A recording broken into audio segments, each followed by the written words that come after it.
Hello, good morning, everyone.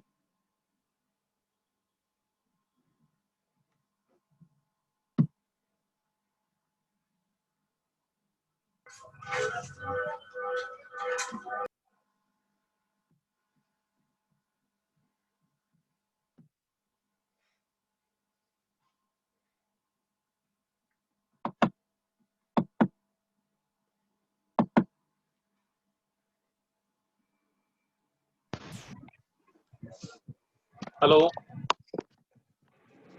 morning.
Here closer. Hello, good morning, everyone. Now I'll start the class for TMD. हमारा जो चल रहा था वो वी बिल्ड था, ठीक है। मैं थोड़ा सा रिवाइज करता हूँ, जो प्रॉब्लम हमने प्रीवियसली देखा उसको शेयर करता हूँ। Okay everybody, I will share the problem. आ गए क्या सभी लोग? मैक्सिमम लोग आ गए? Participants now 14 part total.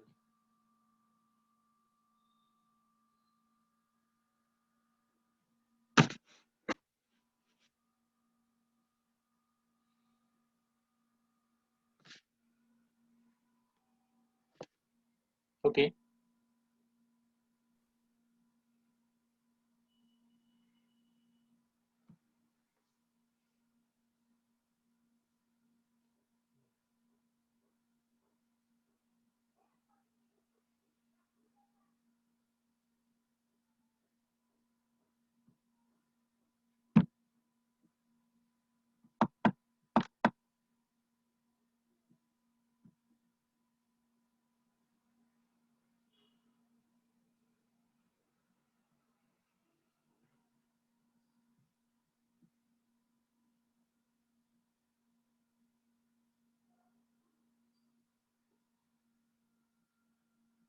Okay, shall I start now?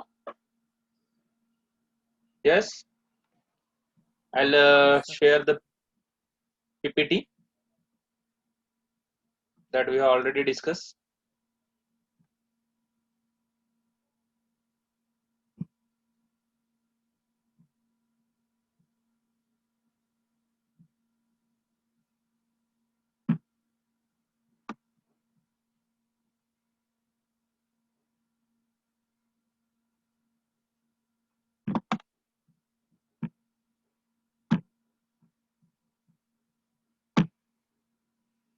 Okay, this is a PPT over here.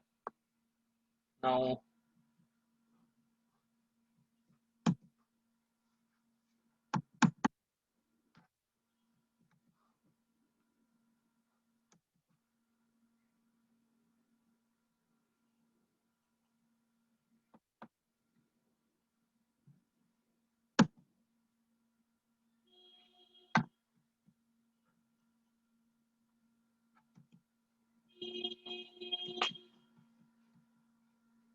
this was the problem we have discussed earlier.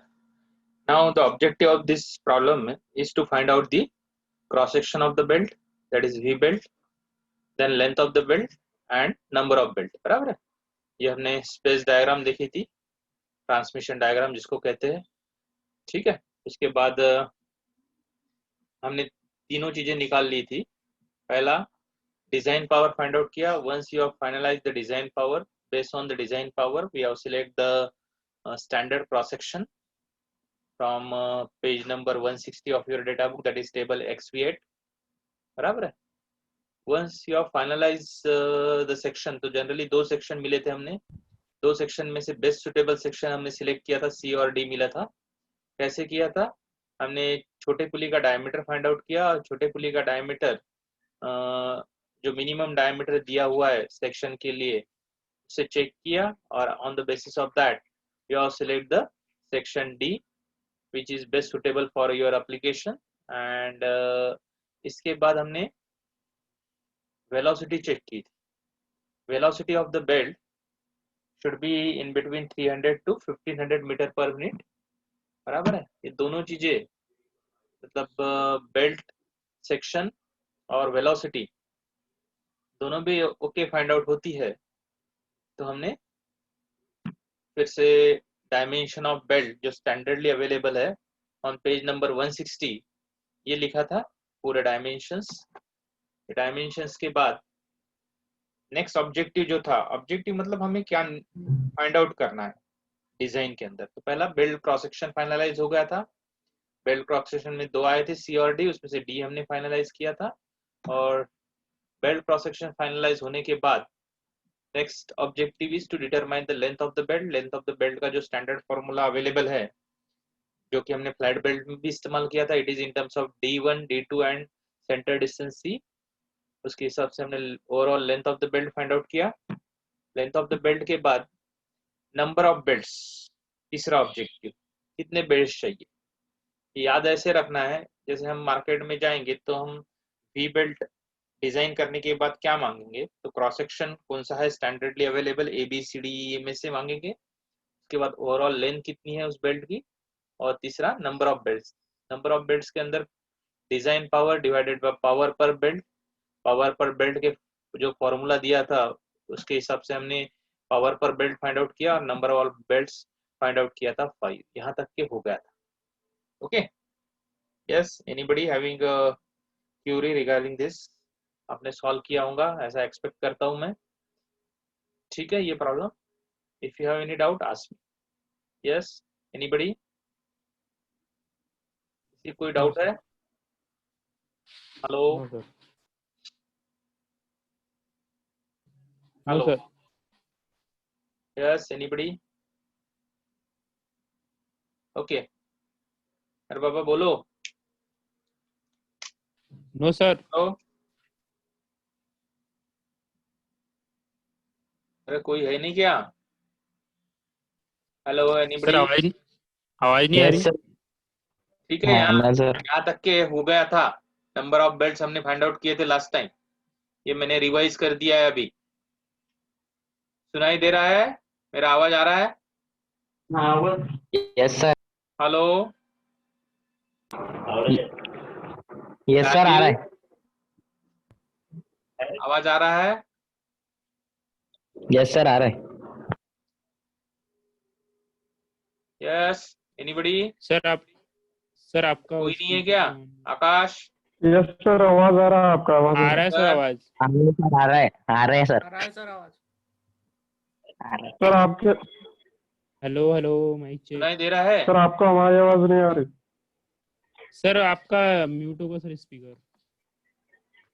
अरे कोई रिस्पांस? यस, हाँ सर, आवाज आ रही है। आ रही है ना सर, आ रही है ना।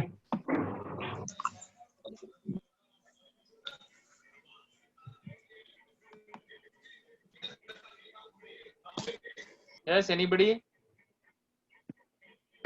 अंकित, आकाश? आ रही है, आ रही है।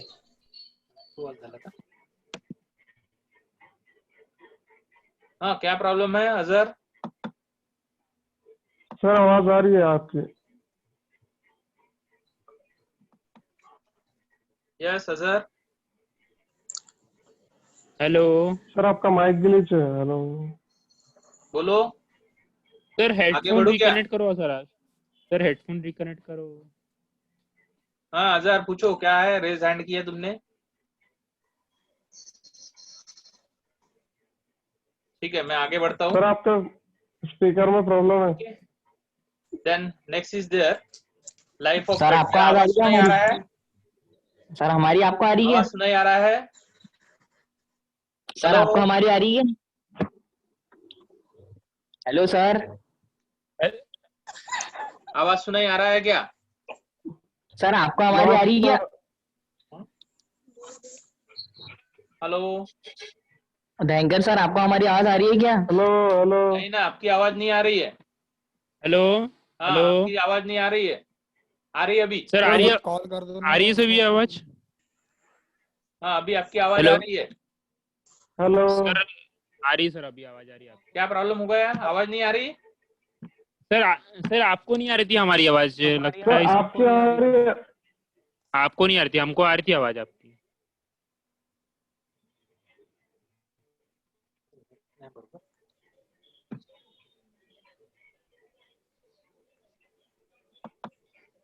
मेरी आवाज आ रही है आप लोगों को? यस सर, आ रही है। यस यस सर आ रही है अभी। मेरी आवाज आ रही है? Yes sir. यस सर आ रही है। आ रही है सर, आ रही है ना। आगे बढ़ू? यस सर, आगे बढ़ो। हाँ यस सर। सर बढ़िया। हाँ आवाज नहीं आ रही क्या मेरी? सर आपकी आवाज आ रही है, आपको हमारी आवाज नहीं आ रही। सर चैट देख लो एक बार। वॉल्यूम इंक्रीज करो आपकी। सर चैट्स देख लो एक बार, आपको हम लोगों की आवाज नहीं आ रही होगी। हाँ आप लोगों की नहीं, मेरी आ रही क्या? हाँ अभी हाँ आ यस रही सर है। आ रही है। हाँ अभी आ सर रही आ है। सर आ रही रही है। है क्या? हाँ आ अभी आ रही रही है। है आ आप रही है लोगों सर को। आप? हाँ ये सर सर वो अभी आ, रिकॉर्डिंग की वजह से शायद हो रहा होगा इशू, कि वो नेटवर्क बहुत ज्यादा डाउन हो गया है। हाँ हाँ सर रिकॉर्डिंग। आपका नेटवर्क स्लो दिखा रहा है। सर वो रिकॉर्डिंग आपका ही नेटवर्क हटा डाउन दीजिए है। तो शायद आएंगी फिर आवाज उससे। रिकॉर्डिंग हटा दूं क्या? ठीक है। उससे लैग हो रहा होगा सर, हो हाँ सकता है। नहीं नहीं सर, ठीक है, हो अभी रहा है, आ अभी रही आ है। रही है आवाज। अभी आ रही है ना? आ रही है, ठीक आ है रही ठीक है। हाँ वो वॉल्यूम कम था इसलिए। हाँ सर आ रही है, आ रही है। ठीक है, अभी स्क्रीन शेयर करता हूँ। ओके, लास्ट टाइम हमने देखा था नंबर ऑफ बेल्ट्स तक के हमने फाइंड आउट किया था। ठीक है, हम मार्केट में जाएंगे तो क्या क्या लेंगे? क्रॉस सेक्शन फाइंड ले लेंगे, D section, then length of belt मांगेंगे और number of belts find out करेंगे। This is what the objective of V belt. इस तरह से याद रखना है, प्रोसीजर याद रखने की भी जरूरत नहीं इस केस में। अभी मैं बढ़ता हूँ लाइफ ऑफ बेल्ट के ऊपर। नेक्स्ट जो दिखाई दे रहा है step number 6, it is a life of belt. Okay, life of belt का फॉर्मूला दिया हुआ है 161 पेज नंबर में। लास्ट फॉर्मूला देखिए, पहला जो टेबल है, fatigue life of the belt, and it is F1 is equal to F is equal to F1 plus FC plus FB। F है वो, यहाँ दिखाई दे रहा है आपको? Okay, F is equal to F1 plus FC plus FB max, right? Life of belt. ठीक है,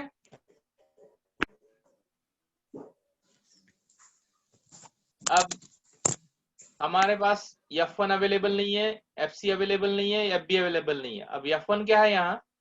आप फॉर्मूले में थोड़ा सा चेंज कर लीजिए। वो F1 जो दिया है वो F1 ना होती हुई F है, total force fatigue life of the belt के अंदर F है। Total force is equal to F1 plus FC plus FB max, right? तो F1 is tight side tension, then FC is centrifugal tension and FB is bending stress or force on the belt। तो एक एक चीज निकालेंगे हम।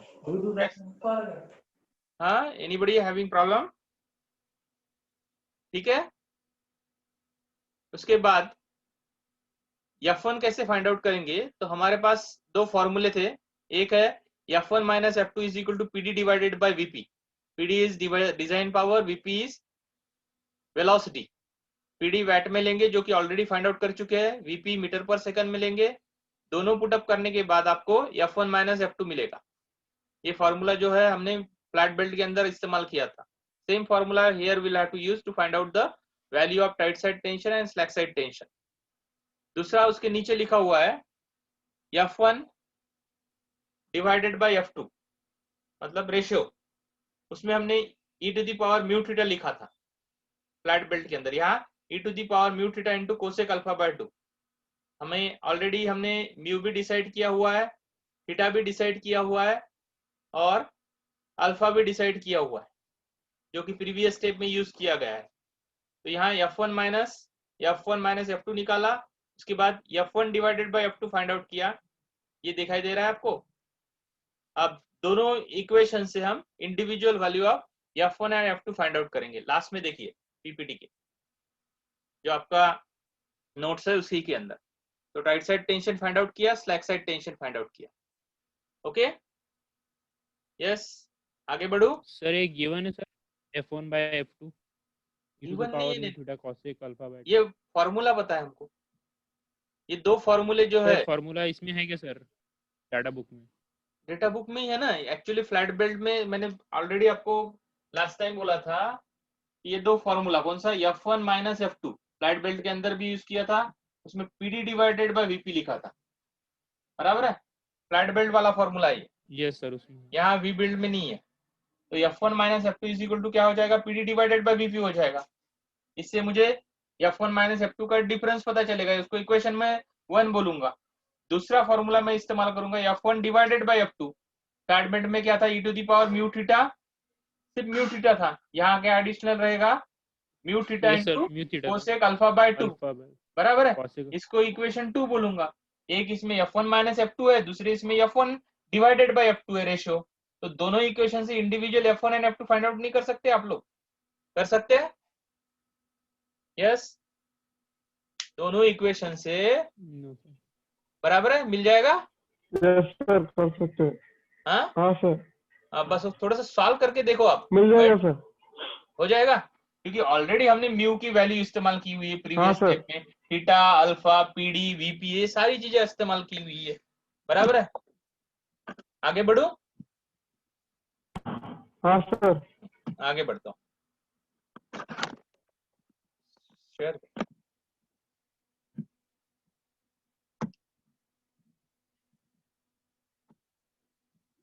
ये आगे बढ़ता हूँ, marker highlight.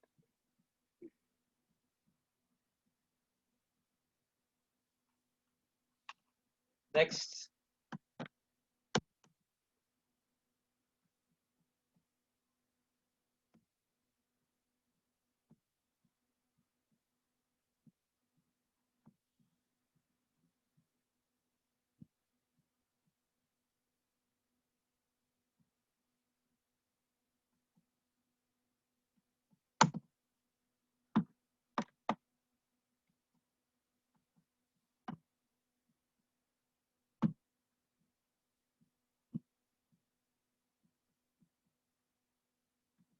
Next is there f1 f2 find out कर लिया हमने।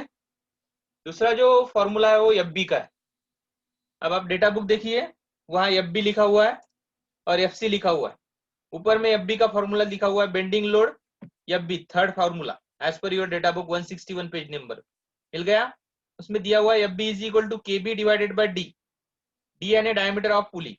अब fb मैक्स कब मिलेगा, जब डिनोमिनेटर क्या रहेगा, स्मॉल रहेगा, तब fb की मैक्सिमम वैल्यू मिलेगी। इसलिए डायमीटर की जगह पे स्मॉल डायमीटर का इस्तेमाल करना है। और kb जो है वो कांस्टेंट है, जो कि सेक्शन डी के लिए लास्ट में देखिए 2 कॉलम दिए हुए, बेंडिंग स्ट्रेस फैक्टर, वो फैक्टर एज इट इज लेना है, divided by diameter of pulley करना है, and then you will get what, you will get the value of what, fb max.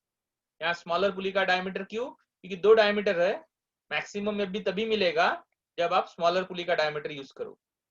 होगा fb मैक्स, f1 मिल गया, fb मिल गया। और fc already हमने कहा निकाला था, पावर पर बेल्ट के फॉर्मूले में देखिए fc सेंट्रीफ्यूगल टेंशन लिखा हुआ है, वो एज इट इज यूज करेंगे और तीनों का एडिशन करेंगे। Total F force is equal to fb, that is bending force, F1 tight side tension, tight side tension ही इसलिए लिया क्योंकि उसकी मैग्नीट्यूड ज्यादा है फ्लैट साइड की कम होने के कारण। तो F1 plus fb plus fc, ये तीनों का ऐड करके मुझे टोटल फोर्स मिल गया 5427.65 न्यूटन, राइट। अब एक्चुअली हमें जो ग्राफ यूज करना है, आप पेज नंबर देखिए ग्राफ के लिए 162, देख रहे हैं सब लोग? मुझे लाइफ ऑफ बेल्ट निकालना था, पेज नंबर 162 मिल गया। अब पेज नंबर 162 के ऊपर, हेलो, मिल गया page number 162? Yes sir. Yes sir. हाँ, तो हॉरिजॉन्टल में नंबर ऑफ साइकिल का मतलब life in number of cycle. एक साइकिल का मतलब पूरा एक रोटेशन जब बेल्ट कवर करेगा उसको वन साइकिल बोला जाता है। तो लाइफ जो दी हुई है it is in terms of number of cycle. और जो वर्टिकल एक्सिस है वहां कुछ भी नहीं लिखा हुआ है, तो वहां क्या लिखना है? टोटल फोर्स एफ है। वर्टिकल एक्सिस में कुछ भी नहीं लिखा हुआ है, आप डेटा बुक देख लीजिए, वहां क्या लिखना है आपको? एफ लिखो वहां। लेकिन एफ का जो यूनिट है वहां पे वो केजीएफ में है। तो काय में है? केजीएफ। समझ में आ रहा है? कुछ भी नहीं लिखा हुआ है, एक्चुअली वो डेटा बुक की प्रिंटिंग मिस्टेक है। तो वहां वर्टिकल एक्सिस पे 162 पेज नंबर में क्या लिखना है? एफ, टोटल फोर्स एफ इन केजीएफ। अब केजीएफ और न्यूटन में क्या डिफरेंस है? तो ये दिखाई दे रहा है आपको स्क्रीन के ऊपर। 1 डिवाइडेड बाय 10 करते हो, मतलब 1 kgf is equal to 10 newton. तो डिवाइडेड बाय 10 करते तो उसकी वैल्यू जो रहेगी वो kgf में आ जाएगी। ये न्यूटन में निकाला और उसको डिवाइडेड बाय 10 किया तो वो आ गया kgf। अब ये वैल्यू मैं कहाँ देखूंगा? डेटा बुक में। डेटा बुक में कितना है? 547। तो 547 दिखाई दे रहा है आपको?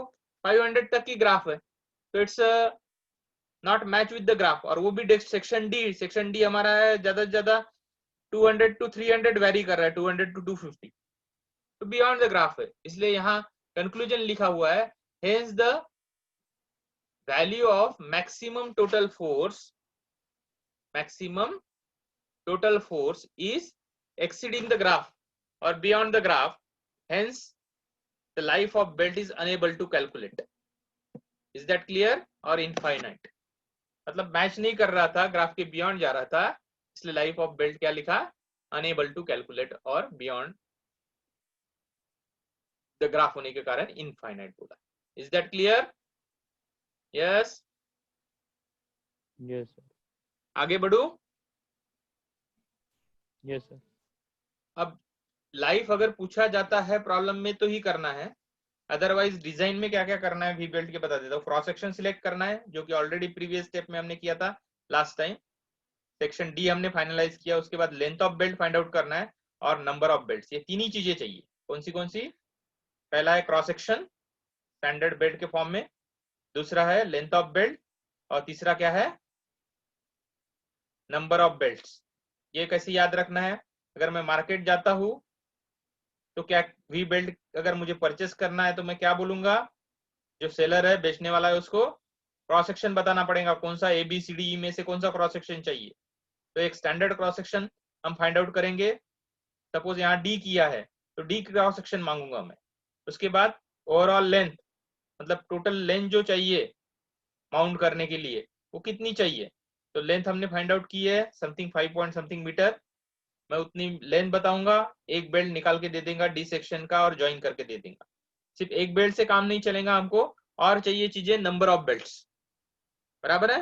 तो number of belts find out करना पड़ेगा। Number of belts is equal to PD divided by power per belt. एक बेल्ट से कितना पावर ट्रांसमिट होता है, तो नंबर ऑफ बेल्ट्स मेरे ख्याल से हमने 5 फाइंड आउट किए। मैं 5 नंबर ऑफ बेल्ट्स मांगूंगा, तब जाके डिजाइन ऑफ बेल्ट खत्म हो जाएगा। अगर लाइफ पूछा जाता है तो ही करना है, otherwise no necessity of this life to be calculated in V belt. Is that clear? मैं आगे बढ़ता हूं। डिजाइन ऑफ पुली के अंदर यहाँ 2 पुली है, एक स्मॉलर पुली और बिगर पुली। अगर मेंशन किया है तो ठीक है, नहीं मेंशन किया है तो मैं always select the bigger pulley for the design of पुली के अंदर। यहाँ बिगर पुली ली हुई है जिसका डायमीटर मैंने सिलेक्ट किया था 990, और material of the pulley is always cast iron. अब कहां से देखना है?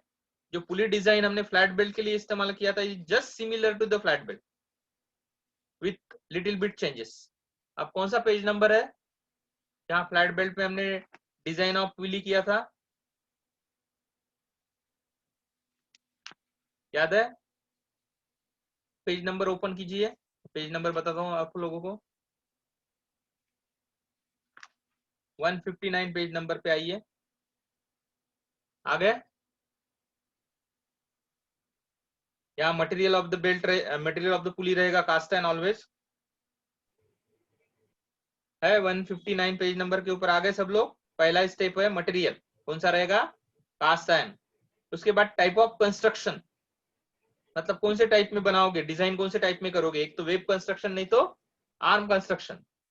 अगर diameter of pulley greater than 150 है तो आर्म कंस्ट्रक्शन, लेस देन 150 है तो वेब कंस्ट्रक्शन। यहाँ डायमीटर कितना था? 990, मतलब ग्रेटर देन 150 है तो कौन सा कंस्ट्रक्शन में आ जाएगा?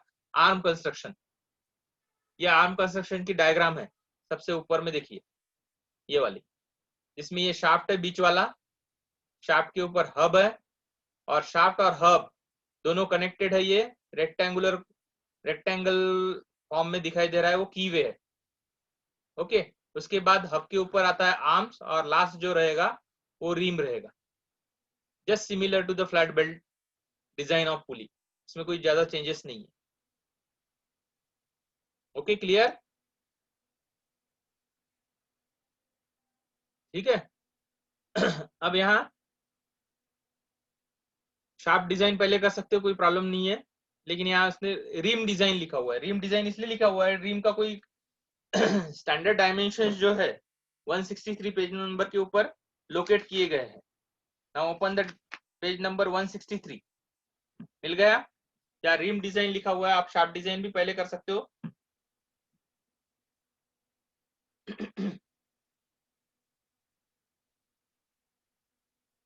ठीक है, तो रिम डिजाइन में 163 पेज नंबर के ऊपर आइए।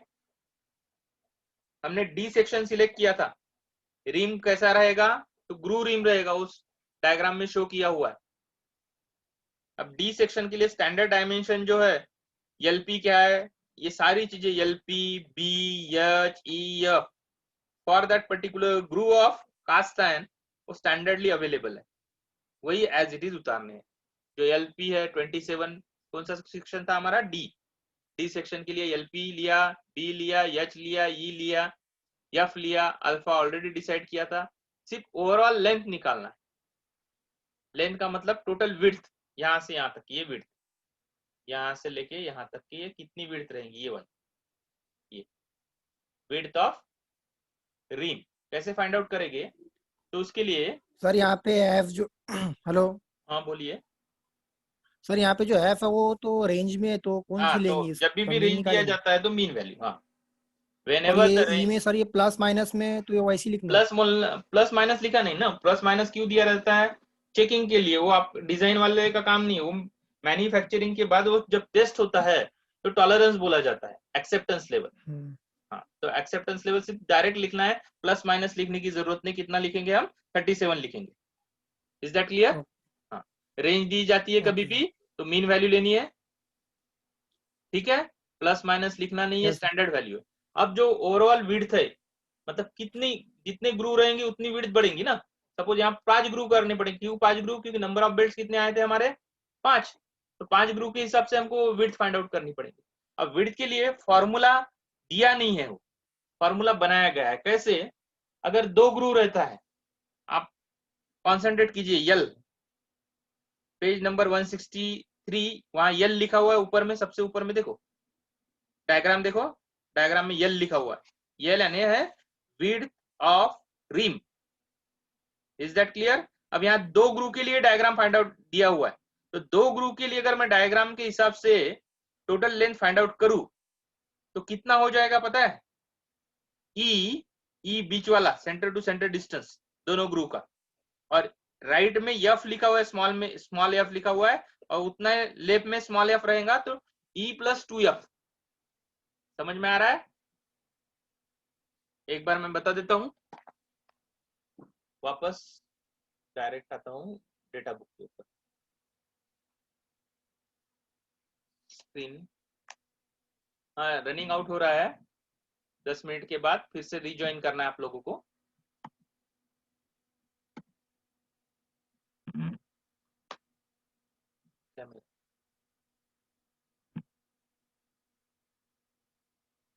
डेटा बुक दिखाई दे रहा है? हेलो, डेटा बुक दिखाई दे रहा है? Yes sir. Yes sir. Black हाँ, वहाँ लेफ्ट में देखिए डायग्राम दिख रहा ड्रॉ है, की हुई है। हाँ, वहाँ यल लिखा हुआ है ऊपर में, देखो सबसे ऊपर में है लेंथ। लेंथ यानी क्या है? विड्थ ऑफ ग्रुप पुली है, वही फाइंड आउट करना है। अब यहाँ दो ग्रुप के लिए दिया था, दो ग्रुप के लिए क्या हो जाएगा? ये ई प्लस इधर वाला एफ प्लस इधर वाला एफ, ई प्लस 2f हो जाएगा। Is that clear? Hello, yes sir. E plus 2f हो जाएगा ना? ये समझ में आएगा? डायग्राम देखो जो डेटा बुक में दी यस सर, हुई है। समझ गया।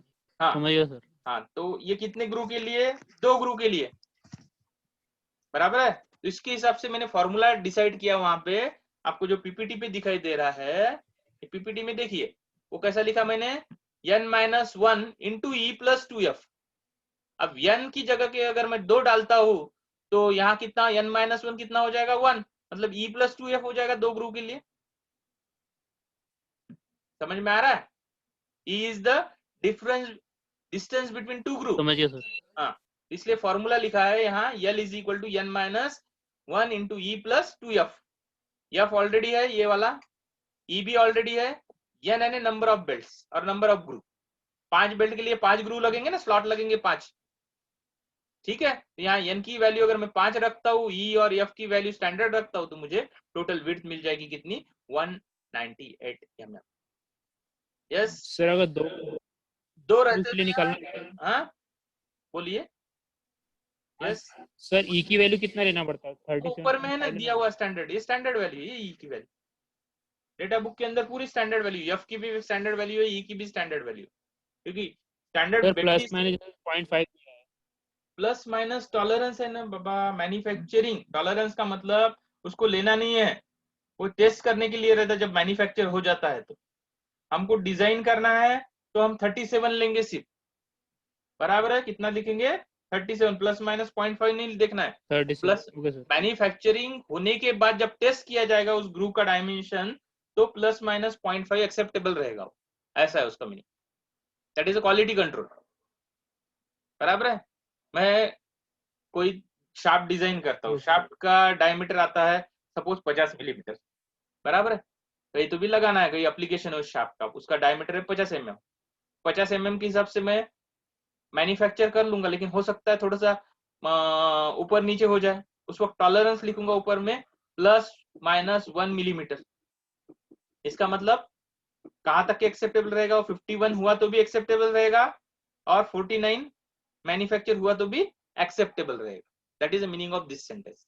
तो टॉलरेंस के बारे में नहीं सोचना है, सिर्फ डायरेक्टली वैल्यू लेना है 37। Is that clear? Yes sir.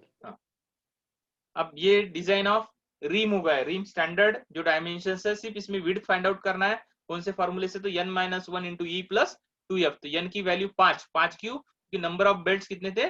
5, इसलिए। आगे बढ़ता हूं मैं, design of shaft. Design of shaft के अंदर एज इट इज जो हमने इस्तेमाल किया था, t equal to π/16 fs d cube, formula है ना ये, td equal to π/16 fs d cube. td यानी डिजाइन टॉर्क। डिजाइन टॉर्क कैसे निकालेंगे? तो pd हमारे पास था, तो pd इज इक्वल टू 2π/60। तो td क्या हो जाएगा? 60p डिवाइडेड बाय 2π n, ये नीचे में। तो pd वैट्स में लेंगे, 2πn आरपीएम लेंगे इस पुली का, तो मुझे क्या मिल जाएगा? डिजाइन टॉर्क मिलेगा, और न्यूटन मीटर में मिलेगा। और 10⁻³ से मल्टीप्लाई करना है, तो डिजाइन टॉर्क न्यूटन mm में आ जाएगा। फॉर्मूला कौन सा रहेगा? t is equal to π/16 fs d cube.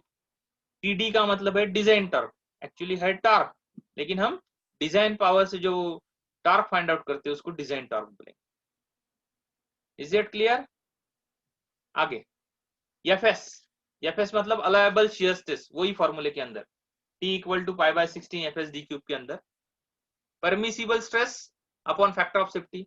और मैंने ऑलरेडी बता चुका हूं मैं कि कौन सा मटेरियल लेना है। SAE 1030, SAE 1030 के लिए SYS की वैल्यू 183 दिया हुआ है डेटा बुक में, वो स्टैंडर्डली लिखना है। फैक्टर ऑफ सेफ्टी 3 ही लेना है। ऑलवेज रिमेंबर दिस प्रोसीजर, क्योंकि आपको एक ही बार नहीं 2-3 बार पेपर के अंदर भी आपको डिजाइन ऑफ शाफ्ट करना है। इसलिए मटेरियल कौन सा? SAE 1030, FS allowable stress is equal to permissible shear stress upon factor of safety. SYS की वैल्यू है 183, फैक्टर ऑफ सेफ्टी लेंगे 3, तो FS कितना मिलेगा 61 megapascal. It's a standard value, let us consider it is to be a standard. ठीक है, बार बार हम क्या करेंगे, वो मटेरियल का पेज, फिर मटेरियल अज्यूम करेंगे, फिर वो पेज के ऊपर जाएंगे, तो इतना वक्त चलेंगे जाएगा कि आपका 3 घंटे में जो पेपर है वो सॉल्व नहीं हो पाएगा. इसलिए कुछ चीजें मैंने स्टैंडर्ड बना दिए, जैसे allowable shear stress for material SE 1030 कितना रहेगा 61 मेगापास्कल, लेकिन लिखते वक्त लिखना permissible stress upon factor of safety. Factor of safety 3 और परमिसिबल स्ट्रेस की वैल्यू SYS की वैल्यू 183. काय के लिए, कौन से मटेरियल के लिए, SE 1030 के. अब FS की वैल्यू और TD की वैल्यू रखूंगा तो मुझे क्या मिलेगा, D मिल जाएगा. ये D मिल गया आपको 37.43 मिलीमीटर. लेकिन इसको इंक्रीज करना है 50% से. क्यों, ये भी बोल दिया था मैंने फ्लैट बेल्ट पुली डिजाइन के अंदर, क्योंकि सेम डिजाइन ऑफ पुली में कोई भी डिफरेंस नहीं एक्सेप्ट रिम, जो कि रिम ऑलरेडी ले चुका हूं मैं और वो भी स्टैंडर्डली अवेलेबल है.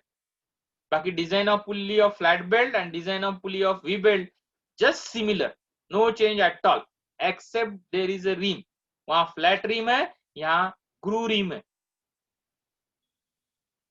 ठीक है, तो इंक्रीज बाय 50% क्यों किया होगा, क्योंकि उसका वेट सेल्फ एक्ट होगा, बेल्ट के टेंशन एक्ट होंगे शाफ्ट के ऊपर, इसलिए उसको एग्जिस्टिंग डायमीटर को 50% से बढ़ाना. 50% से बढ़ाना यानी क्या करना, 1.5 से मल्टीप्लाई करना. तो 1.5 से मल्टीप्लाई किया 37.43 को, तो ये आ गया 56.15. और 111 पेज नंबर के ऊपर क्या दिए हुए है, स्टैंडर्ड डायमीटर दिया हुआ है. तो 56 के आगे वाला जो स्टैंडर्ड डायमीटर ऑफ शाफ्ट है 111, पेज नंबर 111, वहां 63 मिल गया. ये डिजाइन ऑफ शाफ्ट की प्रोसीजर भी स्टैंडर्ड है.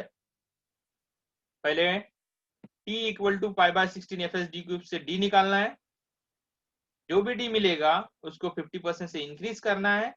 और पेज नंबर 111 में standard value of diameters are available, उसके हिसाब से उसको क्या करना है, राउंड ऑफ करना है. नेक्स्ट, तो ये आ गया 63 is the diameter of shaft. Is that clear everybody? Yes, yes sir. इसमें अभी याद ही रखना है, ऐसा समझ के चलो, ये design of shaft you should remember always for any of the component in DMD. कोई भी कंपोनेंट आता है, वो गियर के लिए आए या फ्लाईव्हील शाफ्ट के लिए आए या वी बेल्ट शाफ्ट के लिए आए या फ्लैट बेल्ट शाफ्ट के लिए, कहीं पे भी शाफ्ट डिजाइन होता है तो यही स्टैंडर्ड प्रोसीजर रहेगी. ठीक है, देखिए आप लोग, अभी ये टाइम खत्म हो रहा है, फिर से मैं रिजॉइन करता हूं इसको. ओके, सब लोग आप फिर से रिजॉइन करो.